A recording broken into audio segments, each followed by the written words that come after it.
So let's learn and enjoy mathematics.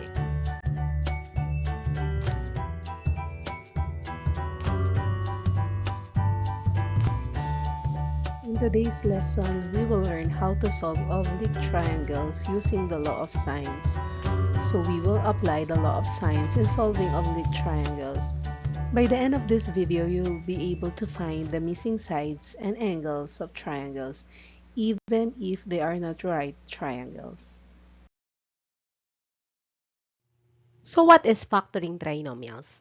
Means finding two binomials that when multiplied together produce the given trinomial ax squared plus bx plus c. So this is the given trinomial ax squared plus bx plus c.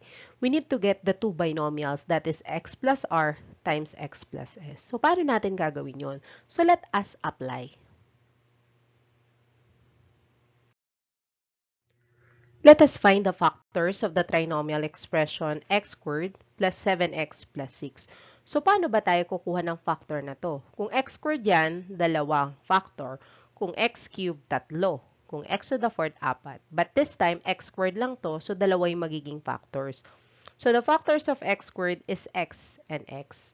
Ano yung kasunod natin gagawin? So, iisip tayo ng factors. Pero bago yun, tignan natin yung sign. The sign is both positive ba or both negative? So, let us see. So, ito yung tatandaan natin para malaman natin what could be the sign. If the given is ax squared plus bx plus c, it means both factors are positive. So, that is x plus r times x plus s. So, both positive. While kung ito naman yung given, ax squared plus bx minus c or ax squared minus bx minus c, it means one of the factors is negative and the other factors is positive. So, pwedeng x plus r times x minus s or x minus r times x plus s. So, ibig sabihin lang nun, isa positive, isa negative. While kung ito naman yung magiging given ng trinomial expression natin na ax squared minus bx plus c, if the value of c is positive and the value of b is negative, it means both factors are negative. X minus r times x minus s. Balikan natin yung given. X squared plus 7x plus 6. So, alin kaya dyan yung magiging sign natin? Okay, yung una. That is both positive because the given is x squared plus 7x plus 6. So, let us see what could be the factor. So, we need to get the factor. Think a factor, if we multiply, the answer must be equal to 6. And if we add, the answer must be equal to 7. So, ilista natin, ano ba yung mga factors of 6? So, the factors of 6, dalawa lang yun, 3 times 2. Pwede rin namang 2 times 3. Parehas lang din yun. And then the second one, 6 times 1 or 1 times 6. So, let us try. Alin kaya dyan yung factor na kapag minultiply natin 6, kapag inad natin 7. So, let us try 3 times 2. So, if we try, 3 times 2 is equal to 6, correct? Tama naman. But then, try natin dun sa ikalawang condition. Pag inad daw natin, the answer must be equal to 7. So, 3 plus 2, incorrect. Because 3 plus 2, the answer is equal to 5. Okay. So, let us try 6 times 1. 6 times 1, the answer is equal to 6. So, tama.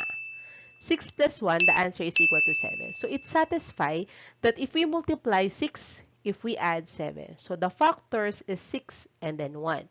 Kapag ilalagay natin siya in a binomial, that is x plus 6 times x plus 1. So, the factors of x squared plus 7x plus 6 are x plus 6 times x plus 1.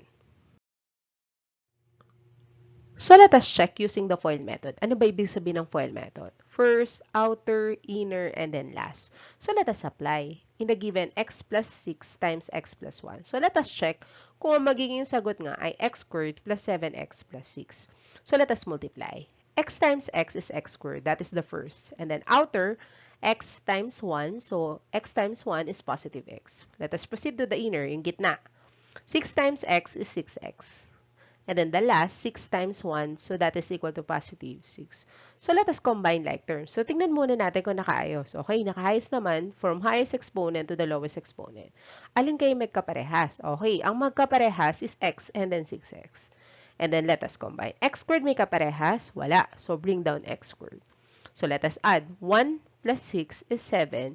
And then keep the variable x. Hindi natin i-add yung exponent. So, we add the numerical coefficient and copy the variable, 7x, and bring down 6. Kaya kung tititigan natin, that is correct. X squared plus 7x plus 6. Let us find the factors of the trinomial expression x squared minus 49. So, the factors of x squared is x and then x. So, negative yung dulo. As you remember, ibig sabihin nun, isang positive, isang negative yung magiging sign natin. Paano natin kukunin yung factor? Okay, we need to think of factor. If we multiply, that is negative 49. Paano nakuha yung negative 49? 1 times negative 49 is negative 49. So, that is the value of AC. Think of factor, if we multiply, the answer is negative 49. And then, if we add, the answer is equal to 0. Saan galing yung 0? Yung x. So, walang x. So, it means the equivalent, that is equal to 0. So, ilista ulit natin, ano ba yung mga factors ng 49? So, the factors of 49 is 49 times negative 1. And then, 7 times negative 7. So, pwede rin naman pagbaliktarin yung sign. Negative 49 times 1. And then, negative 7 dito, and then positive 7. Isa-isay natin. Alin kaya dyan yung factors na magsasatisfy to the given na kapag minultiply natin, negative 49, pag inad 0. Okay, let us try 49 times negative 1. 49 times negative 1 is negative 49. Okay, tama. But then, if we try to the second one, 49 plus negative 1 or 49 minus 1, the answer is 48. So, that is incorrect. Ibig sabihin nun, hindi 49 times negative 1 kasi kapag binultiply, tama. Pero kapag inad natin or sinubtract, the answer is 48. So, that is incorrect. Kahit baliktarin mo pa na ito ay negative 49 times 1, ganun pa din. Hindi ka makakakuha ng sagot na 0. So, let us try 7 and then negative 7. 7 times negative 7 is negative 49. Correct? So, nagsatisfy siya if we multiply negative 49. If we subtract, tignan nga natin.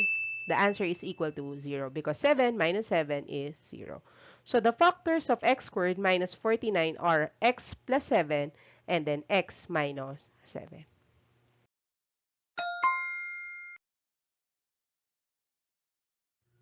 Let us find the factors of the trinomial expression x squared plus x minus 12. So, the factors of x squared are x times x. So, negative yung dulo. So, it means isang positive, isang negative. So, let us get the value of the factor. Think of factor. If we multiply, it should be negative 12. If we add, the answer must be equal to positive 1. So, listen natin. Ano ba yung mga factors of negative 12 or factors of 12 muna? So, the factors of 12, 12 times 1. The factors of 12, 6 times 2, and then 4 times 3. Nilagyan natin ng negative kasi sabi doon, kapag negative yung C, it should be positive yung isa negative. So, pwede itong 12 times negative 1. Pwede namang negative 12 times 1. Parehas pa rin yun. Magiging negative 12 yung sagot. 6 times negative 2. Pwede rin negative 6 times 2. Dito rin, pwedeng 4 times negative 3 or negative 4 times 3. In short, isang positive, isang negative. Ang purpose natin, kailangan, alin kayo yung factors? Oo, lahat yan factors of negative 12. Pero kailangan mag-satisfy siya. If we add, the answer must be equal to positive 1. Okay, let us try. 12 times negative 1. 12 times negative 1, correct. But then, if we add 12 minus, or rather than 12 plus negative 1, so the answer is equal to 11. So, that is incorrect. So, try naman natin yung ikalawa. Ikalawa, 6 times negative 2. 6 times negative 2 is negative 12, correct. But then, yung ikalawa, 6 plus negative 2, so the answer is equal to positive 4. So, that is incorrect. So, try natin yung kasunod. 4 times negative 3. 4 times negative 3 is negative 12. 4 plus negative 3 is 4 minus 3, so that is equal to positive 1. So, both satisfy that if we multiply negative 12, if we add, the answer is equal to positive 1. So, the factors are x plus 4 times x minus 3. Let us find the factors of x squared minus 12x plus 20. So, the factors of x squared is x and x. So, positive yung dulo, so it means the factors are both negative. So, let us get the factors of 12. If we check, if we multiply 20, if we check, the answer should be negative 12. Think of factors of 20. So, ang goal natin, dahil 20 yan, dapat both negative. So, the factors of 20 is negative 20 times negative 1. Ano pa? Negative 5 times negative 4. Negative 10 times negative 2. So, pwede rin baliktad. 1 times 20. Negative 4 times negative 5. Negative 2 times negative 10. Parehas lang din naman yun. So, itry natin yung negative 20 times negative 1. If we try negative 20 times negative 1, that is correct, positive 20. If we add, copy the sign of the larger number, so that is negative 21. So, that is incorrect. So, hindi negative 20 times negative 1. So, kahit pagbaliktarin mo pa yan, wala kang magiging sagot na negative 12.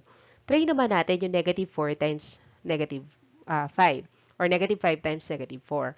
Negative 5 times negative 4, correct. That is positive 20. But, if we add negative 5 plus negative 4, so the answer is negative 9. So, that is incorrect. So, hindi yan yung naging sagot.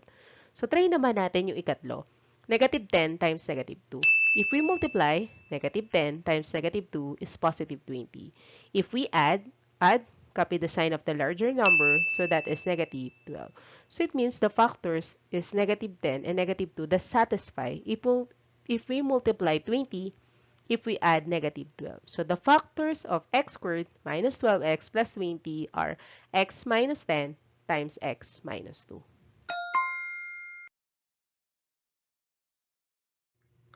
Let us find the factors of 8x squared minus 10x plus 3. The shortcut are slide, divide, and slide. So, unahin natin slide.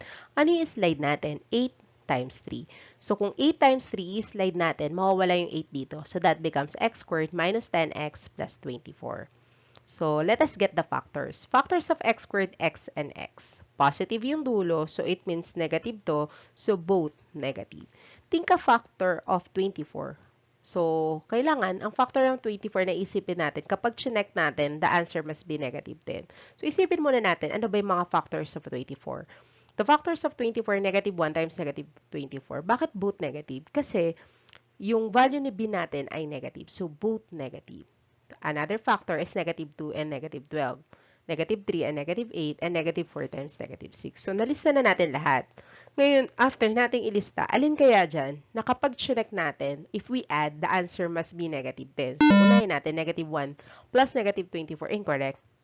Because the answer is negative 25. Kung itatry naman natin yung ikalawa, negative 2 plus negative 12, that answer is equal to negative 14. So, mali pa din. Yung ikatlo, negative 3 plus negative 8, that is negative 11. So, mali pa din. At yung huli, negative 4 plus negative 6, the answer is equal to negative 10, correct? So, the factors are x minus 4 times x minus 6. So, again, next, let us divide. So, divide kasi in-slide natin yung 8 ngayon, i-divide natin. So, that becomes x minus 4 over 8 times x minus 6 over 8. Let us get the lowest term. Lowest term of 4 over 8 is equal to x minus 1 half. And then the lowest term of 6 over 8, that is 3 over 4. So, slide ulit, the last step, we need to slide. So, slide natin yung 2 and then 4. So, kung slide natin yung 2 and 4, that becomes 2x minus 1 times 4x minus 3. So, the factors of 8x squared minus 10x plus 3 are 2x minus 1 times 4x minus 3. So, let us check kung tama yung factors natin using the FOIL method. First, outer, inner, and then last. So, let us multiply. 2x times 4x is 8x squared. 2x, the outer, is negative 6x. Negative 1 times 4x, the inner, so that is negative 4x. And then negative 1 times negative 3, the answer is equal to positive 3. So, let us combine. So, i-combine natin yung negative 6 and negative 4. The rest, wala na. So, bring down 8x squared. Negative 6 and negative 4 is negative 10x, and then positive 3. Let us practice what you have learned about factoring trinomials. Instruction: pause the video and find the factors of the trinomial expressions. Provide your answers in the comment section.